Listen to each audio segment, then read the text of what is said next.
J'ai connu la richesse, mais j'ai connu aussi la pauvreté. Et j'ai choisi la richesse à chaque putain de fois.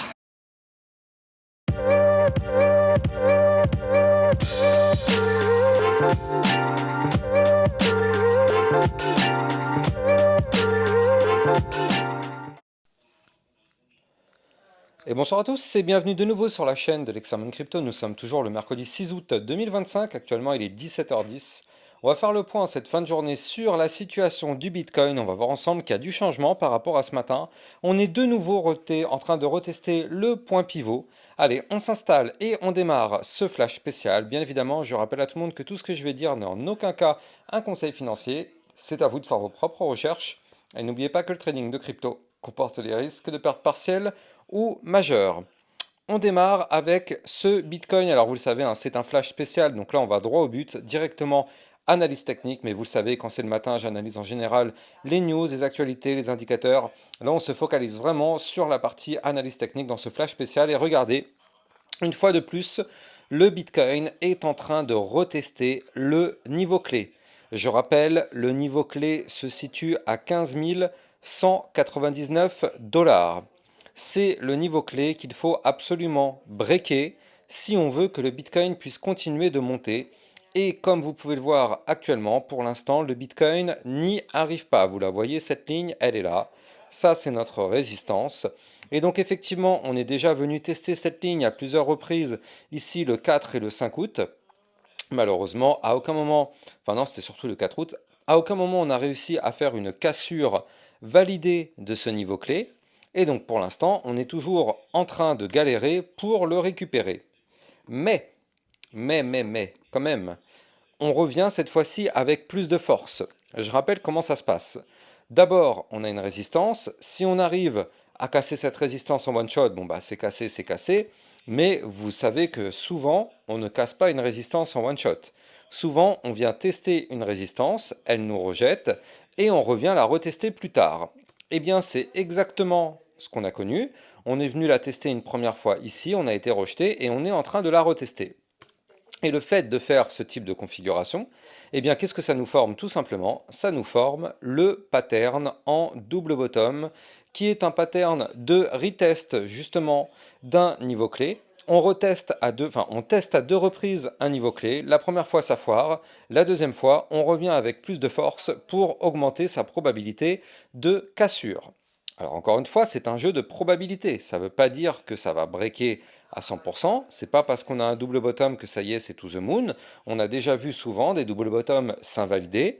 Donc pour l'instant, on est sous le niveau clé, 115 199, je rappelle, zone de résistance qu'il va falloir absolument breaker. Si jamais on valide ce pattern en double bottom, on va calculer ensemble la target théorique de ce pattern, regardez ça. Hop là, la target théorique du pattern serait d'aller chercher les 117 955 $. Alors j'insiste, c'est une target théorique, 117 955. Pourquoi je dis que c'est une target théorique? Parce que bien sûr, il y a des résistances intermédiaires, notamment celle à 116 040. Et puis après, effectivement, on aura ici les 116 000, comment c'est ça? Voilà, 116 900 avant d'aller chercher la fameuse target. Et bizarrement, les 117 900, ça correspond à quoi? Eh bien, ça correspond justement à cette réintégration de range. Et oui, pour rappel, le Bitcoin avait formé ici une phase de consolidation entre le 11 juillet et malheureusement breaké le 31 juillet. Donc ici, vous le voyez, cette boîte violette, c'était un range. Et donc, comme vous pouvez le voir, là, ce niveau clé, des 117 260 $, c'est le niveau clé qu'il va falloir récupérer si on veut reprendre de la force. Or, on l'a vu tout à l'heure, la target théorique du double bottom serait de nous permettre de réintégrer ce range. Sauf que, manque de chance, eh bien, le bas de ce range sera bien évidemment une zone de résistance importante, si ce n'est même très importante. Donc vous l'avez compris, c'est pas parce qu'on a une target du double bottom à 117 900 $ qu'on ira obligatoirement chercher les 117 900 $. On peut très bien se faire rejeter avant. Néanmoins, ça reste quand même plutôt encourageant de voir cette configuration se mettre en place. Encore une fois, ce n'est pas validé, c'est pas acté. Et je rappelle aussi au passage que ce trait bleu que vous voyez ici, Ben, le problème, c'est quoi? C'est que cette ligne, c'est la fameuse ligne de tendance haussière historique qu'on suit depuis 2016. Et donc, forcément, c'est une résistance hyper importante. C'est pour ça qu'on galère pour passer ces niveaux clés, hein. Là, la zone des 115 199 et des 115 400, globalement, ici, c'est une zone de résistance ultra importante. Donc ça va être très très très très dur de péter ces niveaux clés. Néanmoins, si on y arrive, bien évidemment, vous l'avez compris, on pourra avoir droit potentiellement à un petit bonheur temporaire. Je rappelle que si on veut vraiment avoir le droit à un bonheur un peu plus important, il faut impérativement réintégrer ici l'ancien range. Il faut réintégrer l'ancien range parce que je rappelle la règle, mais quand on réintègre un range en venant du bas, le but est d'aller chercher par la suite le haut du range. Donc bon, là pour l'instant on n'y est pas encore, mais c'est pour ça que je vous dis ça va être intéressant à surveiller. Parce que derrière, ce haut du range, c'est quoi? Bah derrière, c'est l'ATH. Là déjà, ce haut de range, en termes de clôture de bougie, c'est déjà un ATH. 120 000, on n'a jamais clôturé de bougie plus haut que celle-ci. Par contre, si on va regarder la mèche, on a fait une mèche effectivement encore plus haut, quasiment à 124 000, à 123 200. Mais en tout cas, en termes de clôture de bougie, c'est ici. Ça correspond à notre haut de range. Donc, bien évidemment, vous l'avez compris, il y a beaucoup de travail. Néanmoins, grâce à la chute qu'on a connue ces derniers jours, ça a permis d'aller chercher justement un maximum de liquidité. Et grâce à ça, ça permet de potentiellement remonter et pourquoi pas tenter de faire le fameux short squeeze, hein. Ça fait déjà plusieurs jours que je vous dis sur ma chaîne YouTube qu'il y a beaucoup de liquidités à venir chercher maintenant au nord et que justement si on dépasse les 120 000 voire même les 125 000, ça pourrait faire un gigantesque short squeeze et qui nous permettrait potentiellement d'aller chercher des points encore plus hauts. On n'y est pas encore une fois, ne crions pas victoire, mais disons que c'est quand même plutôt intéressant de voir ce scénario se former. Maintenant, là, pour l'instant, on patiente, on est sous la résistance, on est bloqué. On va voir, dites-moi en commentaire si vous pensez que cette résistance va réussir à être breakée ou si vous pensez que non, elle va nous rejeter et qu'on va s'effondrer. J'ai vu en commentaire déjà que certains pensent que le Bitcoin va aller retomber aux 89 000 $. Bon, effectivement, si on dézoome un petit peu et qu'on regarde ce qui se passe en vue long terme, alors les 89 000 $, comme ce que pas mal sont en train d'évoquer, ça veut dire que c'est ici. C'est ici, globalement, c'est quand même relativement bas. Alors, je dis pas qu'on va jamais y arriver, hein, aux 89 000 $. Tout est possible, on est en crypto-monnaie, ça se trouve, on va y aller dans 3 minutes. On n'en sait rien, on est en crypto-monnaie. Vous le savez, la moindre news peut faire monter ou descendre les marchés. Donc, bien sûr, tout peut arriver. Mais, quand même, les 89 000 $, ça voudrait dire quoi? Ça voudrait dire que, et d'une, on perd ici le dernier point haut. Ça voudrait dire que, et de 2, on réintègre l'ancien range.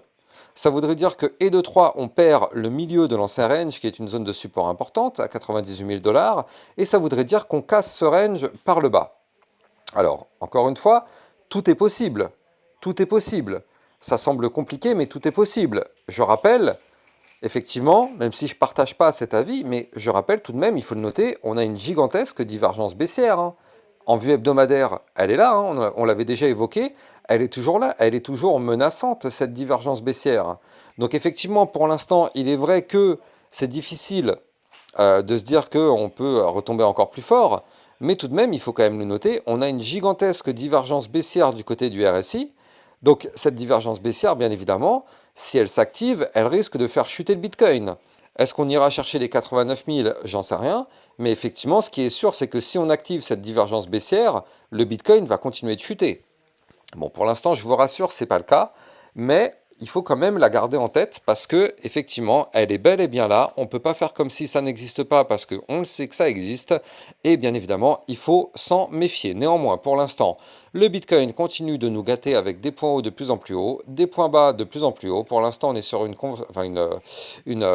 phase, bien sûr, bien évidemment haussière.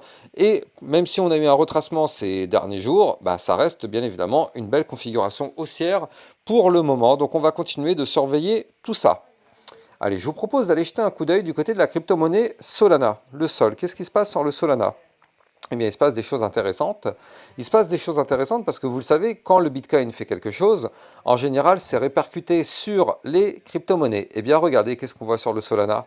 on retrouve ici la même configuration. Alors, ce n'est pas un double bottom, c'est une tasse séance. Vous la voyez ici, on a la tasse et la petite anse en vue court terme. Donc effectivement, ça aussi, c'est une figure chartiste de retournement haussier. On ne sait pas si on va réussir à la valider, mais le Solana, tout ce qu'on sait, c'est que si on break les 170,96, il est possible d'avoir une belle petite phase de remontada. Pourquoi? Parce que ce pattern a comme target théorique un plus 8,65% et la target théorique de ce pattern, c'est d'aller chercher les 184 $. Donc vous l'avez compris, c'est effectivement intéressant si on arrive à valider. Si on arrive à valider, bien évidemment, ça passera par le Bitcoin. Si le Bitcoin monte, tout monte. Si le Bitcoin chute, tout chute. Et je rappelle que le Solana, malgré la poussée baissière qu'il a connue ces derniers jours, mais regardez cette belle structure. Le Solana est tellement propre. Regardez ça en vue long terme. Regardez cette belle structure haussière ici, avec les points bas de plus en plus haut, les points hauts de plus en plus haut. C'est un très joli canal ascendant qui est en train de nous faire le Solana. Techniquement parlant, c'est très très propre pour le moment du côté du Solana. Pas d'inquiétude. On est sur un RSI long terme ici à 51, donc clairement on a de la place pour pousser. Je rappelle qu'on avait formé un double bottom qu'on avait validé. Malheureusement, il y a toujours le pullback et le pullback a décidé d'invalider le pattern. Ça ne veut pas dire que le pattern il est mort. Le pattern pourrait de nouveau se revalider si on break par le haut les 175 $. En vue hebdomadaire, attention, hein, c'est pas parce que là cet après-midi ou demain par exemple on va y aller que ça y est, c'est bon, c'est validé. On est en vue hebdomadaire là, attention. Hein. Mais bon, en tout cas, je rappelle à tout le monde que vous pouvez trader cette crypto-monnaie comme toutes les autres sur Binance. Vous avez mon lien de parrainage en description de vidéo. Ça vous permet d'obtenir un bonus de 10% sur vos frais de trading et ça vous permet de trader sur une plateforme enregistrée PSAN auprès de l'AMF. N'hésitez pas, vous avez le lien de parrainage en description de cette vidéo. Donc là, effectivement, du côté du Solana, bon, on est sur une belle configuration. Double bottom invalidé, mais double bottom toujours présent. Si on arrive à briquer le niveau clé, on peut très bien revalider le double bottom. Et cette fois-ci, aller chercher cette target. Donc je rappelle que la target de ce pattern serait quand même de faire une belle poussée haussière. Hein. L'idée, c'était d'aller chercher les 249 $. Donc effectivement, c'est intéressant. Maintenant, pour l'instant, ça reste plutôt délicat et ça reste toujours hyper tendu par rapport à ce que nous fait le Bitcoin.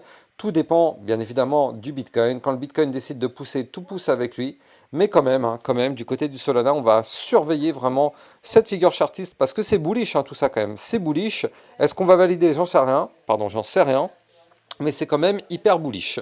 On va en profiter, tiens, au passage, pour jeter un petit coup d'œil du côté de cette Bitcoin dominance. Vous savez, la Bitcoin dominance, c'est la part que représente le Bitcoin par rapport aux autres crypto-monnaies. Et donc là, on le voit, on a la Bitcoin dominance qui a perdu beaucoup ces dernières semaines, mais elle est en train de remonter. Regardez, on est venu trouver un bottom ici à 60%, et là, on est en train de remonter actuellement. On est même repassé au-dessus de la résistance des 61,75, et comme vous pouvez le voir, on est en train d'en faire le pullback. On a récupéré cette résistance. Comme vous le savez, quand on casse un niveau clé, on reteste le niveau clé. On est en plein dans le retest. Actuellement, ça tient. Donc effectivement, on est sur un rebond. Attention à ce que la Bitcoin dominance ne s'envole pas parce que si la Bitcoin dominance s'envole, malheureusement, ça risque d'être compliqué du côté des altcoins. Et regardez, du côté du Total 3, je rappelle que le Total 3, c'est la part que représentent les crypto-monnaies sans compter le Bitcoin ni l'Ethereum. Donc effectivement, du côté de ce Total 3, je rappelle quand même qu'on est extrêmement bullish en termes de configuration. Là, on a quand même un niveau clé qu'il va falloir briquer. Alors, on aurait pu le faire le mois dernier, mine de rien, regardez ça. Il fallait qu'on break absolument ici un niveau clé à 1,03. Eh bien, le mois dernier, regardez, on est quand même venu chercher les 1,1, donc on était au-dessus. Encore une fois, je vous le dis à chaque fois, hein, mais l'importance des échelles de temps. On était en vue mensuelle, il fallait une clôture mensuelle au-dessus. Or, la clôture mensuelle est bien évidemment sous ma ligne, donc on n'a pas réussi à avoir une cassure, donc on n'a pas eu le droit au bonheur qu'on aurait pu avoir. Néanmoins, si on arrive à breaker ces 1,03, donc là, le mois d'août, si on arrive à breaker ce niveau clé, il est possible que les prochains mois, ça décolle du côté des altcoins. En tout cas, ce qui est clair, c'est que ce graphique, il va falloir absolument le surveiller parce qu'il est quand même ultra bullish, même si pour l'instant, il n'arrive pas à valider, ça reste quand même très très très bullish ce qu'il présente. Et bien évidemment, le fait qu'on puisse avoir une grosse poussée du côté des altcoins va dépendre bien sûr de ce graphique. Donc on continuera de le surveiller régulièrement sur ma chaîne YouTube. N'hésitez pas à vous abonner pour recevoir tous les jours 1, 2 à 3 vidéos concernant le Bitcoin et les altcoins. Pensez bien à activer la petite cloche sur le côté pour être sûr de recevoir les notifications de mes prochaines vidéos. Et quant à moi, je vous souhaite de passer une excellente fin de journée. Je vous donne rendez-vous demain à 8 h pour l'analyse des news et le Bitcoin et les altcoins. Ciao, ciao! Bitcoin, Ethereum, you know the drill. Lost it all but came back with the skill.